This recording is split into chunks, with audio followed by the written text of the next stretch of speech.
Other praise lord.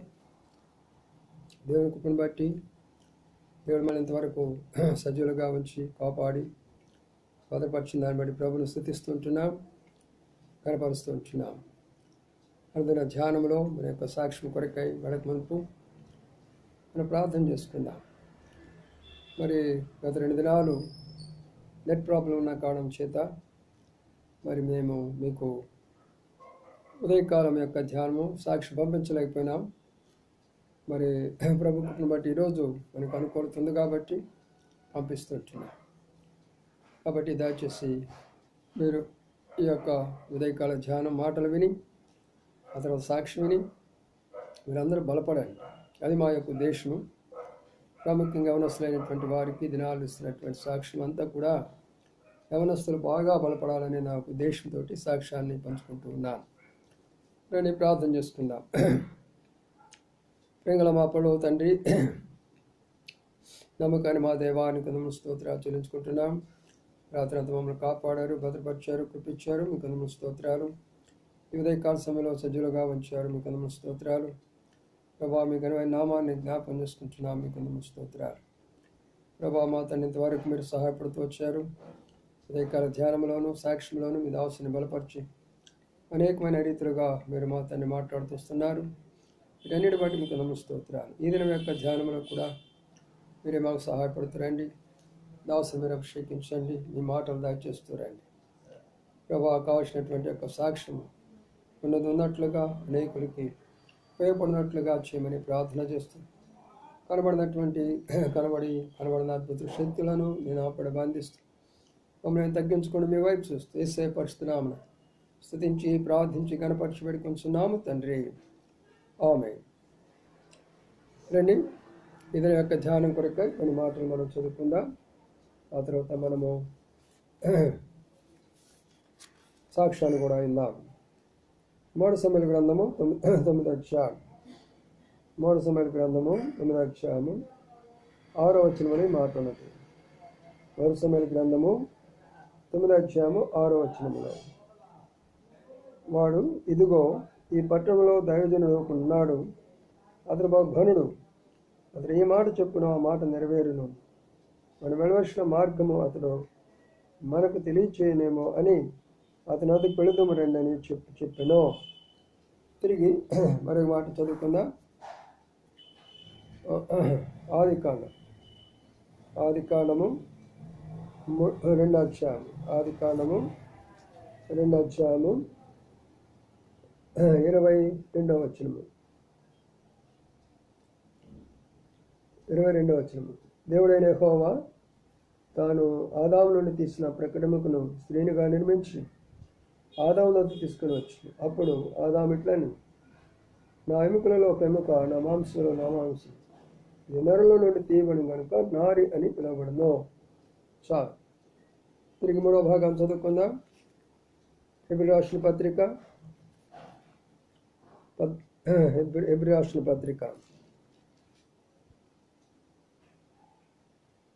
ఆ మాట కూడా చదువుకున్నాము. హెబ్రీ 13వ అధ్యాయము 4వ వచనం. హెబ్రీ 13, 4వ వచనం. వివాహం అన్ని విషయంలో ఘనమైనది గాను పాల్పు నిష్కలమైన గాను ఉండవలెను. చాలు. చదవబడిన లేఖన భాగాలను ప్రభావించి దీవించునుగాక. ప్రియులారా, ఇక్కడ 3 విషయాలు చదివినాం.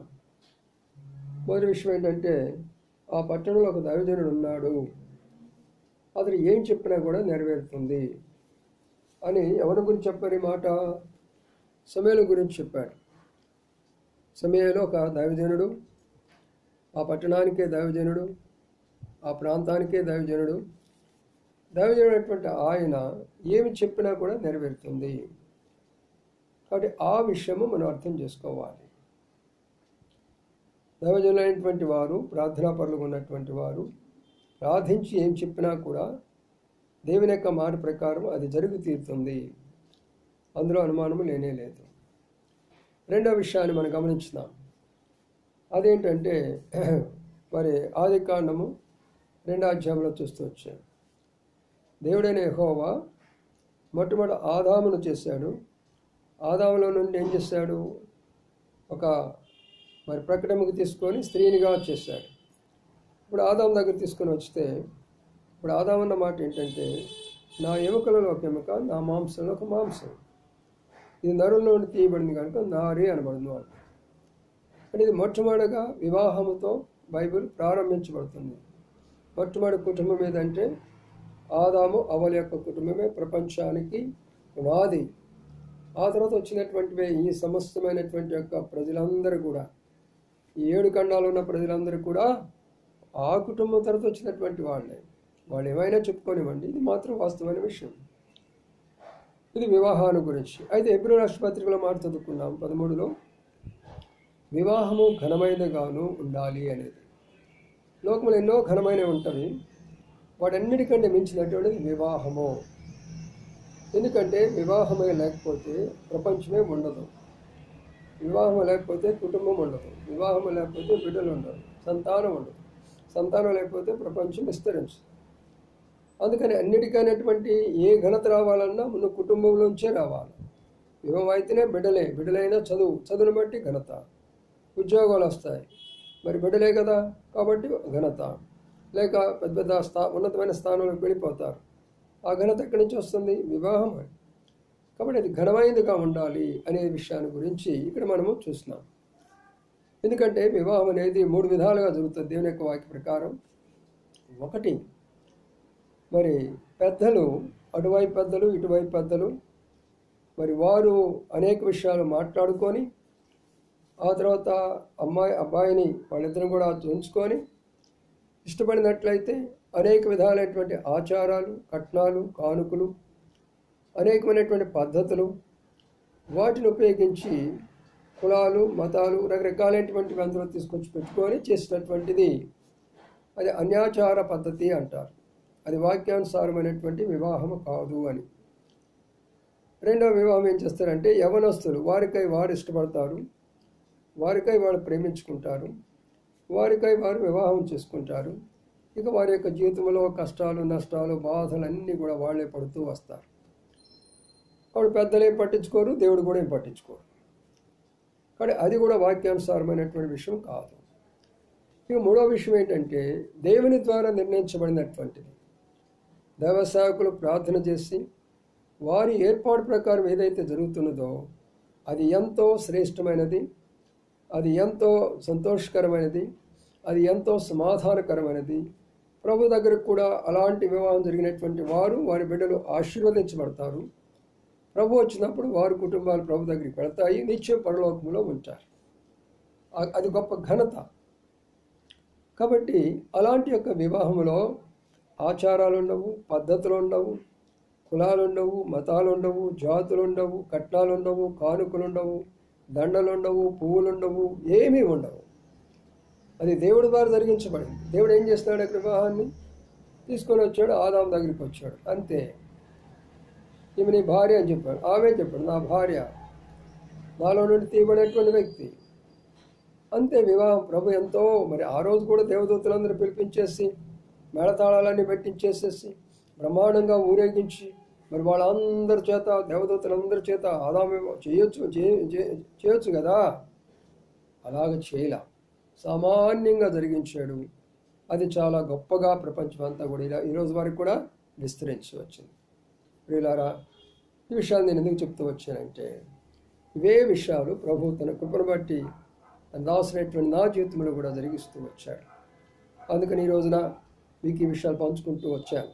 మొన్న దినాన మరి వారు దైవ సేవకులు, మరి ఒక సహోదరి, మరి ఒక పెద్దామె, వారి ముగ్గురు కలిసి నాగ్పూర్ రావడము, అక్కడి నుంచి బయలుదేరి మేము అదినమంతా మాట్లాడుకున్న తర్వాత, సరే మనం అందరం కలిసి భక్సింగ్ గారి దగ్గరికి వెళదాం, హెబ్రోన్ వెళదాం, దైవజనుడు భక్సింగ్ గారు ఏం చెప్తే అది జరుగుతుందిలే అని అనుకొని బయలుదేరాము.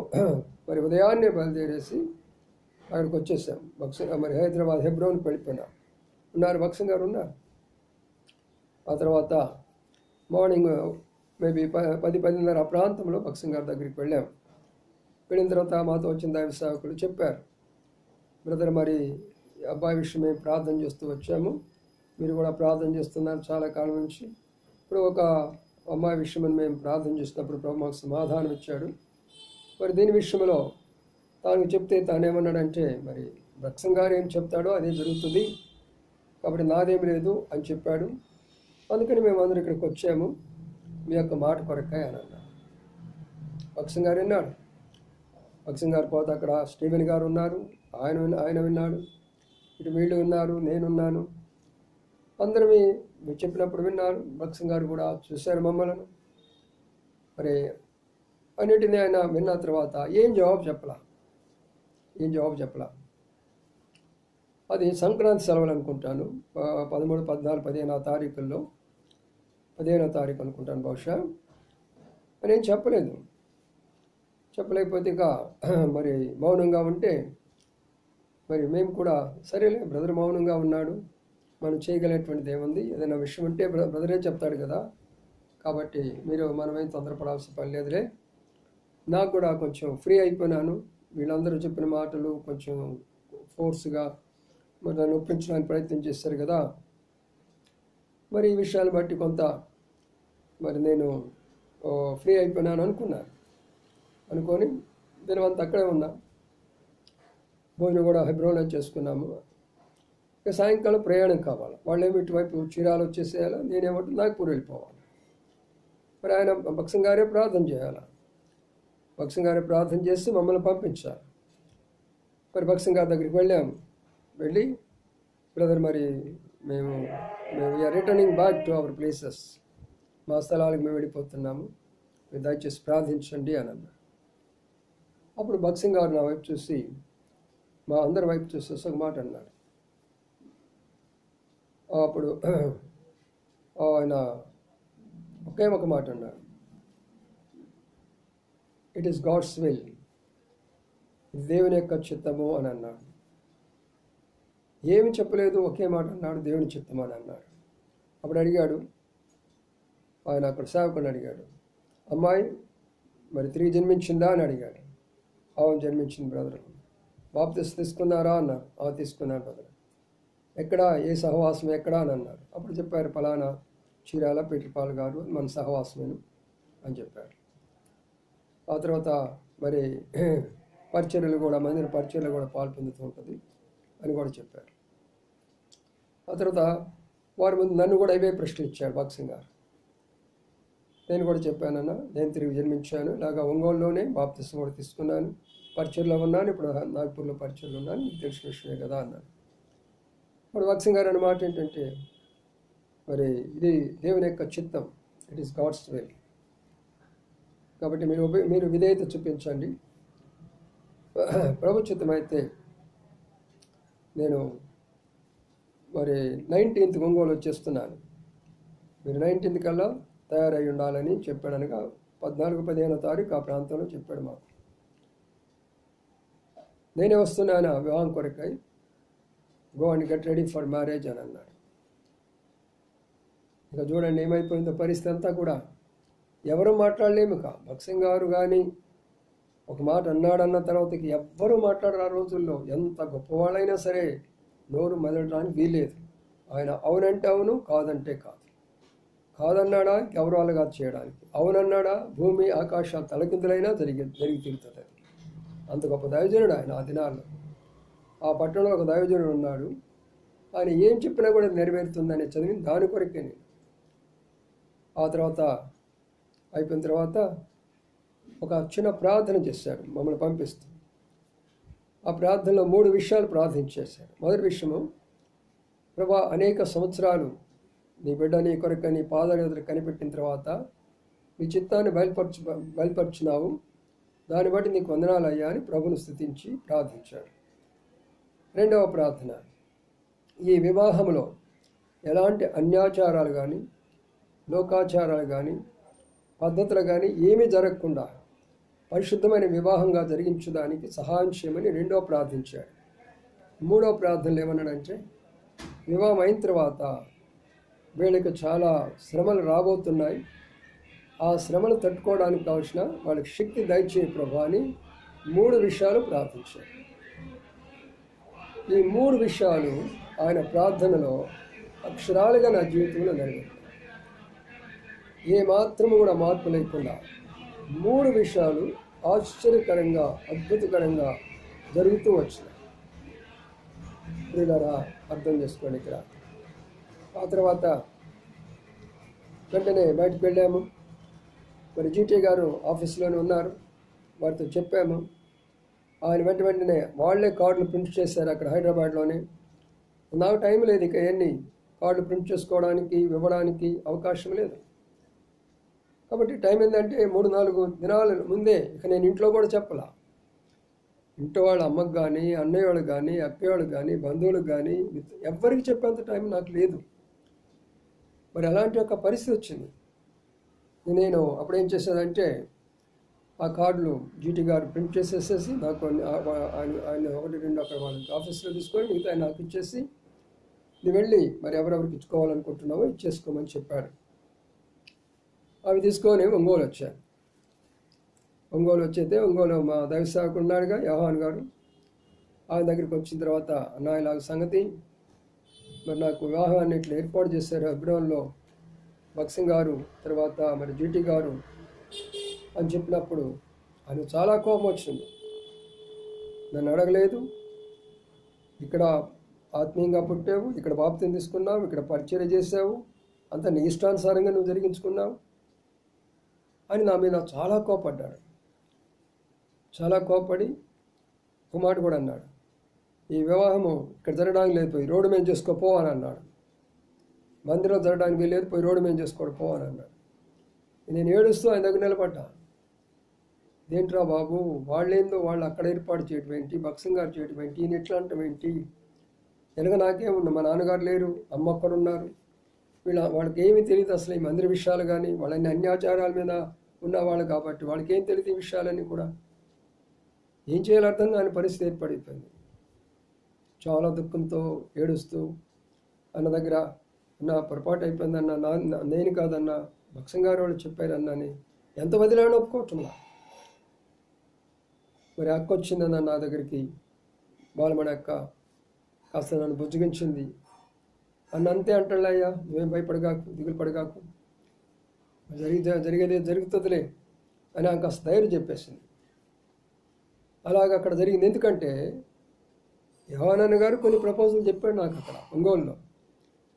మరి వాటిని నేను చేసుకోవాలని ఆయన యొక్క ఆశ. మరి నాకు తెలియదు కదా దేవుని యొక్క ఏర్పాటు ఎలా జరుగుతున్నదో అలాగే జరగాలి, కానీ మరి వాళ్ళ యొక్క ప్రకారం నేను ఎలాగా వెళ్ళలేకపోతున్నాను కదా. అందుకనే ఆ విషయంలో ఇలాంటి యొక్క పరిస్థితి వచ్చింది. సరే, ఈ విషయాన్ని మరి జీటీ బెంజమిన్ గారికి ఫోన్లో మాట్లాడారు. మరి నేను చెప్పాను, అన్న ఇట్లా అన్న యోహానన్న గారు ఇట్లా చాలా బాధపడుతున్నారన్న, మీరే వివాహం ఏర్పాటు చేశారు, మరి ఆయనేమో ఇలాగ అంటున్నాడు, మరి ఏం చేయాలో నాకే అర్థం కావటం లేదు అని అంటే అప్పుడు జీటీ గారు ఒక ఫోన్ చేశారు. ఏమని ఫోన్ చేశారంటే,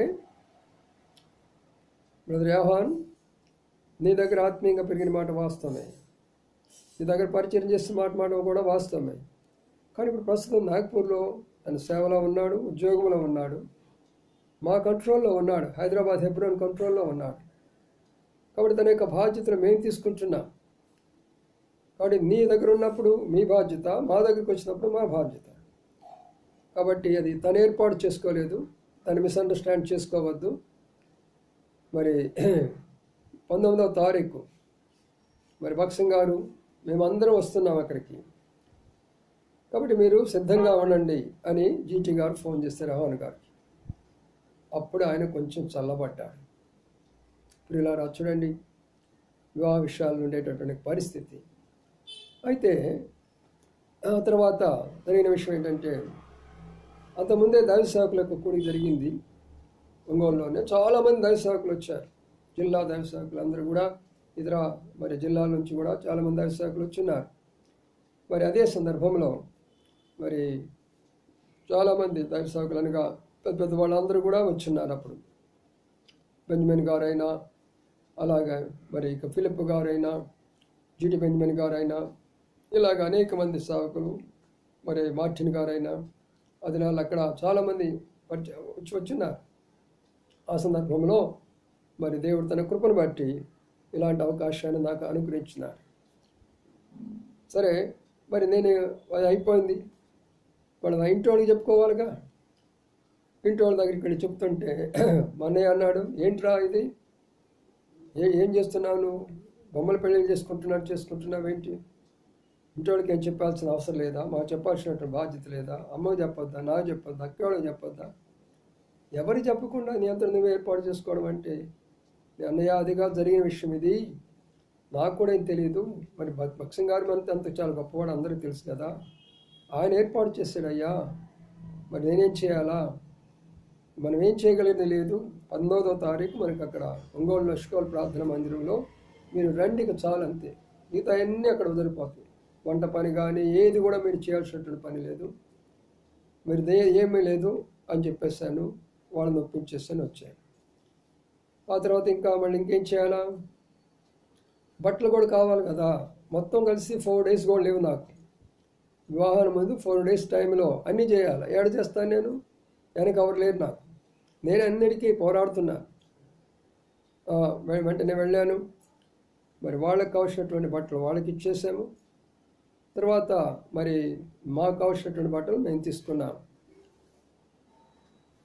వారు నా బట్టలు కొరకై వారు మరి డబ్బు ఇచ్చారు, వారి బట్టల కొరకై నేను అనగా బట్టలు మార్చుకున్నాం, అంతే మాకు జరిగినటువంటి విషయం అది. ఆ తర్వాత భక్సింగ్ గారి కొరకు కూడా ఒక సూట్ తీసుకున్నాం. ఇవన్నీ కూడా మరి టైం లేదు, మరి ఇదంతగా మరి బట్టలు సూట్లు గీట్లు కుట్టాలంటే ఒక 6 రోజులు టైం పట్టింది. కానీ దేవుడు ఒక అద్భుతమైన కార్యం చేశాడు. అక్కడ ఉన్నటువంటి టైలర్ ఏమన్నాడంటే 24 hours నీకు నేను తయారు చేసేస్తానని అన్నాడు ఒక అద్భుతమైన రీతిగా. కాబట్టి నా సూటు, భక్సింగ్ గారి సూటు అన్నీ కూడా ఆయన తయారు చేసేసేసి 19th కల్లా తయారు చేసేసాడు. అదే నేను ఈరోజు ధరించినప్పుడు, అదే షర్టు, అదే కోటు, అదే ప్యాంటు, అంతా అదే. అందుకనే దాని మీద మీకు కనబడి మీకు వర్తమానం అందిస్తున్నాను. సో ఇలాగా అయిపోయిన తర్వాత ఇక రేపు వివాహం అయితే ఈ రాత్రి కొంతమందికి వెళ్ళి నాకు తెలిసిన వాళ్ళు చెప్పుకుంటున్నా, రేపు నా వివాహం మీరు రండి, రేపు మా వివాహం రమ్మని ఆ ప్రాంతంలో ఉన్నవాళ్ళు నా ప్రాంతంలో ఉన్న వాళ్ళు చెప్తుంటే, కార్డులు వేసేంత టైం లేదయ్యా అని భక్సింగ్ గారు వస్తున్నాడు, మనం ఏం చేయడానికి లేదు అని చెప్తుంటే అందరూ నవ్వుతున్నారు. రేపు పెళ్లి పిచ్చి పట్టిందానంది ఈ అబ్బాయికి, కార్డు లేకుండా పెళ్ళికి రమ్మంటాడంటే ఏంటి. సరే అలాగ అయిపోయింది. మరి 19వ తారీఖు మంగళవారం అమావాస్య అంటుంది ఆ రోజున. మరి లష్కోల్ ప్రార్థనా మందిరంలో 10 గంటలకు మరి అనౌన్స్మెంట్ చేయబడింది, భక్సింగ్ గారు వస్తున్నారు, ఫలానా వివాహం జరుగుతుంది అని. అదే సమయంలో ఆయన వస్తున్నారని చెప్పేసి నాతో పాటు నాకు తెలిసినటువంటి వాళ్ళు మరొకిద్దరు వారి వివాహం కూడా వెంటనే మాట్లాడుకొని, బ్రదర్ మీరు కానీ ఒప్పుకుంటే మేము కూడా మీ వివాహంలో పాలుభాగులు వస్తాము, మా వివాహం కూడా భక్సింగ్ గారి చేతులతో జరగాల, మీకేమైనా అభ్యంతరం ఉంటుందా అని వాళ్ళు వచ్చి నన్ను అడిగారు. ఇతరులకు మేలు చేయడమే కదా మన యొక్క బాధ్యత, ఇతరులకు సహాయం చేయడం కదా మన యొక్క బాధ్యత. నేను ఒప్పుకున్నాను, అదేం ఇబ్బంది ఏమి లేదు, మరి ఇద్దరం కలిసే మేము అందరం కలిసే ఆ వివాహంలో పాల్పొందుదాం, మీ వివాహం భక్సింగ్ గారు చేస్తారు, నా వివాహం కూడా భక్సింగ్ గారు చేస్తారు అని ఆ రీతిగా మేము ఒప్పందం చేసుకొని మరి ఆ యొక్క వివాహం కొరకై మరి ప్రారంభించినాం. దాదాపుగా 10-10:30కు దైవజనుడు భక్సింగ్ గారు ఆ వివాహంలో మరి వచ్చారు, ప్రారంభించారు, పాటలు పాడారు. మరి దైవజనుడు ఫిలిప్ గారు వాక్యం చెప్పారు, మరి తిమోతి గారు తర్జుమా చేశారు.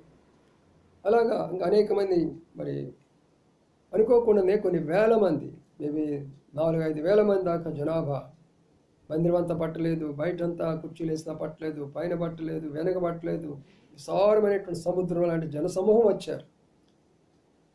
నేనెవరిని, ఏదో గ్రామంలో పుట్టి పెరిగినటువంటి వాళ్ళు, మా నాన్నగారు ఏమైనా మందిరంకి వెళ్ళేవాళ్ళు కాదు, ఏమన్నా బాధ్యత గల సహోదరులా, అది కూడా కాదు, దేవుని యొక్క సేవ చేసేవాళ్ళ, అది కూడా కాదు. కానీ ప్రభు యొక్క వాక్యానికి లోబడిని బట్టి ప్రభు మనల్ని ఎంతగా ఘనపరుస్తుందో చూడండి, ప్రభు ఎంత ఘనపరుస్తుందో చూడండి. కొన్ని వేల మంది మధ్యలో మరి వాక్యము అందించబడింది. అదే వాక్యము నరు నుండి తీయబడినది నారీ కనుక అని. అప్పుడు వివాహంలోనే, ఆ వివాహం కార్డు టైంలోనే ఆమె పేరు మరి భూషణాంబ అనేటటువంటి పేరు ఉండేటటువంటిది, వెంకటశేష భూషణాంబ అనే పేరు ఉండేటటువంటిది. మరి దైవజనులు భక్సింగ్ గారు ఆ టైంలో అక్కడ హైదరాబాద్లోనే పేరు మార్చేశారు. హెప్సిబా రాయణ్ అని పేరు పెట్టేశారు.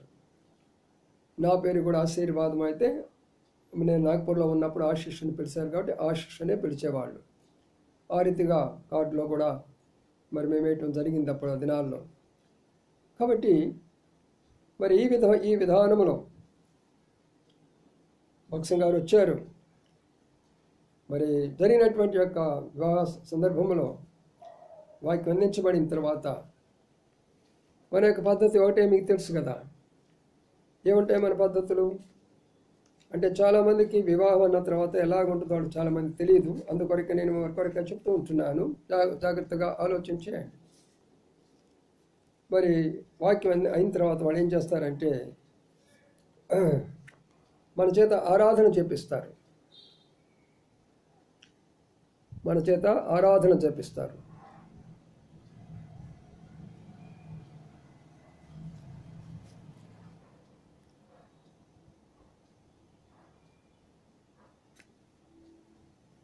ఆ తర్వాత ఆరాధన అయిపోయిన తర్వాత ఇద్దరు సహోదరుల చేత ప్రార్థన చేపిస్తారు.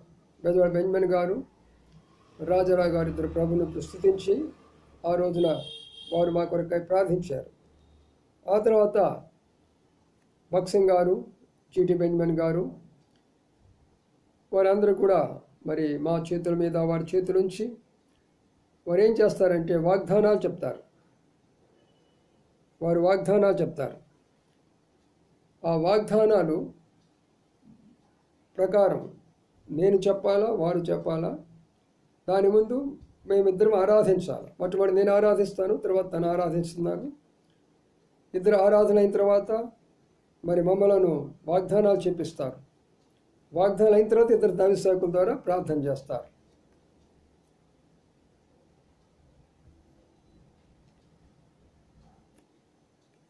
కాబట్టి ప్రియులారా, ఈ రీతిగా వివాహం అనేటటువంటిది దాదాపుగా అయింది. ఇక రిసెప్షన్ అయిన తర్వాత అంటే దాని అర్థం ఏంటి, ఇప్పుడులాగా ఉండేది కాదు ఆ దినాల్లో.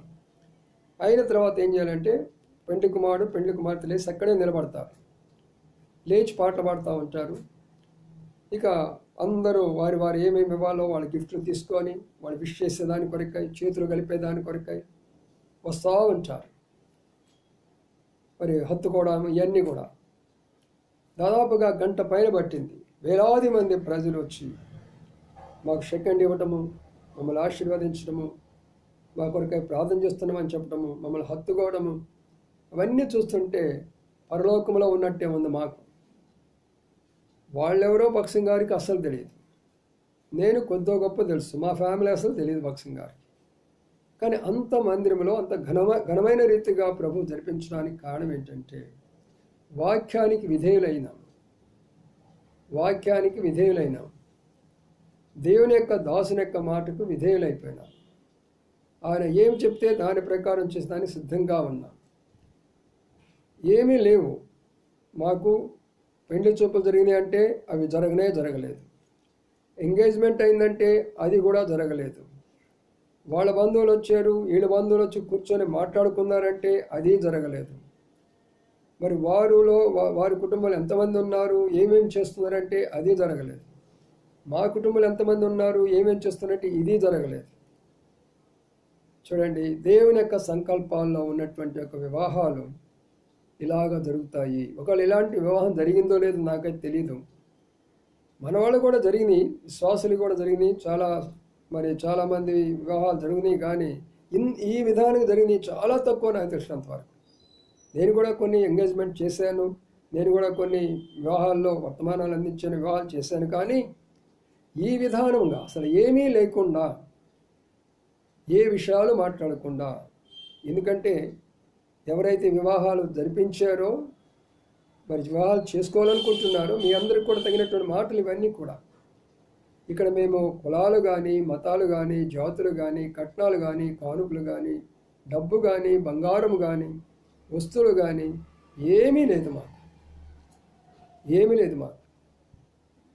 అంత మరి దైవజనుడు వచ్చిన తర్వాత జరిగినటువంటి సందర్భం అది. సరే అయిపోయింది, 2 గంటలకు అయిపోయింది. భోజనాలు కూర్చున్నారు. భోజనాలంతా కూడా బాధ్యత మందిరమే తీసుకుంది. దానికి కావాల్సినటువంటి డబ్బంతా కూడా నేను ఇచ్చాను. మరి మా అత్తయ్య గారు దగ్గర నుంచి ₹1 కూడా నేను తీసుకోలేదు. చాలామంది కట్నాల కొరకు ఆశపడతాను, అందుకని వాళ్ళ కొరకే చెప్తుంటున్నాను. ఏమి నేను వారి దగ్గర నుంచి తీసుకోలేదు. అంతా మరి ఉన్నదంతా కూడా అక్కడ ఉన్నటువంటి దైవసేవకులు యోహాను గారు అక్కడ పెద్దల చేతిలో పెట్టి నా దగ్గర ఉన్న డబ్బు వారే సమస్తము జరిగించారు. కావాల్సినంత ఆహారము, ఏమేమి కావాలో ఐటమ్స్ అన్నీ కూడా దాదాపుగా 2 గంటలు ఆ ప్రాంతంలో ప్రారంభించిన భోజనాలు సాయంకాలం 5 గంటలు అయిపోయినవి. అన్ని వేల మంది భోంచేసేటప్పటికి వండుతానే ఉన్నారు, వీళ్ళు భోంచేస్తూనే ఉన్నారు, వండుతానే ఉన్నారు, భోంచేస్తున్నారు. లాగా మరి సాయంకాలం వరకు జరుగుతూ వచ్చింది. ఎంత అద్భుతమైనటువంటి రీతిగా ప్రభు జరిగించాడు చూశారు కదా. వివాహము అన్ని విషయాల్లో ఘనమైనది. ఆ తర్వాత జరిగినటువంటి మరొక ప్రాముఖ్యమైన విషయం ఏంటంటే, భక్సింగ్ గారిని చూడాలని వేలాది ప్రజలు వచ్చారు, కానీ ఆయన తాకాలని వేలాది ప్రజలు ఏం చేశారంటే, ఆయన వివాహం అయిన తర్వాత ఆయన దగ్గరకు వచ్చినప్పుడు వేలాది ప్రజలు వచ్చారు ఆయన మీద పడడానికి. అప్పుడు భక్సింగ్ గారు చాలా భయపడిపోయినాడు ఆయన మీద పడేటటువంటి జనాన్ని చూసినప్పుడు. మా వివాహం జరిగినట్టు ఒక అద్భుతమైన ఘటన చెప్తున్నాను మీకు. అప్పుడున్న సహోదరులు ఏం చేశారంటే, వెంటనే భక్సింగ్ గారిని కుర్చీలో కూర్చోబెట్టుకొని ఆ కుర్చీ పైకెత్తుకున్నారు. భక్సింగ్ గారిని కుర్చీ పైకెత్తుకున్నారు. ఆయన తీసుకొని వెళ్ళిపోయి యోహాను గారి రూములో ఆయన ఉంచేశాడు, తలుపేసేశారు. యోహాను గారు చేతులు ఇలాగా అడ్డం పెట్టుకొని ఎవ్వరూ లోనికి రావటానికి లేదు, ఎవరైనా తాగడానికి లేదు అని చెప్పేసి చేతులు అడ్డం పెట్టేసేసి యోహాను గారు తలుపు దగ్గర నిలబడ్డాడు. ఎందుకంటే ఆ దినాల్లో భక్సింగ్ గారు ముట్టుకుంటే చాలు, అది గొప్ప ఆశీర్వాదం, గొప్ప దీవెన. అంత గొప్ప దైవజనుడనే ఆ దినాల్లో పేరు భక్సింగ్ గారు. ఆయన విలువ లేకుండా చేసాం, కానీ తర్వాత ఆయన ఆయన ఆయన ఏంటో అనే విషయాన్ని కూడా మనం మర్చిపోయినాం, కానీ అంత గొప్ప దైవజనుడు ఆయన. ఆ తర్వాత ఇదంతా అయిన తర్వాత ఆ దినం యొక్క విషయం నేను చెప్తున్నాను మీకు. మరి అక్కడి నుంచి సాయంకాలం మరి భక్సింగ్ గారు హైదరాబాద్ వెళ్ళాలో, మరి అందరూ ఎవరి స్థలానికి వాళ్ళకి వెళ్ళిపోవాలి కింద కలిసిందే. ఆ తర్వాత సాయంకాలంకి మా దైవ సేవకులు యోహానన్న గారు కోపం కూడా తగ్గింది. ఆయన కూడా సంతోషంగా మాతో మాట్లాడాడు. ఆ తర్వాత భక్సింగ్ గారు, మరి నేను, తాను అనగా నా భార్య, మరి స్టీవెన్ బ్రదర్ అని ఇంకొక ఆయన ఉన్నారు, మేమందరం ఏసీ ఫస్ట్ క్లాస్ కంపార్ట్మెంట్లో అక్కడి నుంచి బయలుదేరి, అక్కడి నుంచి ఒంగోలు నుంచి బయలుదేరి చీరాల వచ్చేసాం. రాత్రి దాదాపు 11:30-12 గంటలకు వచ్చాము మేము. భక్సింగ్ గారు నేరుగా వెళ్ళిపోయినారు, మేము అక్కడ దిగేసి వచ్చాము. కాబట్టి ఇలాగా వివాహ విషయంలో జరిగినటువంటి యొక్క శ్రేష్టమైనటువంటి విషయాలు. కొన్ని ఇంటికి వెళ్ళడంతోనే మరి మనకు అక్కడ వాళ్ళ అత్తయ్య గారు వాళ్ళు అంత ఎదురు చూస్తుంటున్నారు. వాళ్ళు ఎవరు రాలేదు, అత్తయ్య గారు వాళ్ళు వచ్చారు. తర్వాత వాళ్ళ పెద్దన్నయ్య గారు వాళ్ళ కుటుంబం వచ్చినట్లుంది. బంధువులు కూడా ఎవరో ఎక్కువగా వచ్చినట్లేరు. నా పక్షం కూడా మా అన్నయ్య గారు వాళ్ళు, మా పెద్దక్కయ్య గారు వాళ్ళు, మా పిన్ని గారు వాళ్ళు ఎవరు వచ్చినట్టున్నారు. బంధువులు ఎవరు వచ్చినట్లేరు. కానీ దేవుని యొక్క ప్రజలు వేలాది మంది. అద్భుతమైన రీతిగా జరుగుతూ వచ్చింది. కాబట్టి ఎందుకు చెప్తున్నాను ఈ విషయాలు అంటే, దేవుని వాక్యానికి లోబడండి, దైవసేవకులు చెప్పిన మాటలు వినండి. ప్రభు మనకు ఘనపరుస్తాడు. అంతేకాదు మన కుటుంబాన్ని, మన బిడ్డలను ఆశీర్వదిస్తాడు. అది ఆయన రాకడ కొరకై ఏర్పాటు చేయబడిన కుటుంబంగా ఉంటున్నది. కాబట్టి సాక్ష్యాన్ని ఇంతటితో ఆపుతున్నాను. మరి ఇక్కడి నుంచి మా యొక్క జర్నీ ఎలాగ జరుగుతూ వచ్చిందో, మరి రేపటి ఆ తర్వాత మేము ఆంధ్ర విడిచిపెట్టి నాగ్పూర్ ఎలాగ వెళ్ళామో, ఆ తర్వాత వచ్చినటువంటి పరిస్థితి ఏంటో, భక్సింగ్ గారి యొక్క ప్రార్థన అక్షరాలకు ఎలాగ నెరవేరుతూ వచ్చిందో ఆ విషయాలని కూడా తర్వాత పంచుకుంటాను. మీరు ప్రార్థిస్తూ రండి. ఈ విషయాలు విన్నా మీరు అందరూ కూడా మరి ప్రభుకి ఎంతో వందనాలు చెల్లించండి. అలాంటి వాటి కొరకే, మీ బిడ్డల కొరకే ప్రార్థన చేసుకోరండి. దానితో ప్రభు మైపరచబడతారు. రండి ప్రార్థన చేసుకుందాం. ప్రేంగళ మా పొడవు తండ్రి, నమ్మకమైన మా దేవానికి వందనాలు స్తోత్రాలు. మీ అనాది కాల సంకల్పం చొప్పున దాసుని భక్సింగ్ గారి ద్వారా ప్రభా మరి నా వివాహం దాని తండ్రి మా ప్రభా మీరు చూపించిన గొప్ప దయ కొరకై మీకు వందనాలు స్తోత్రాలు.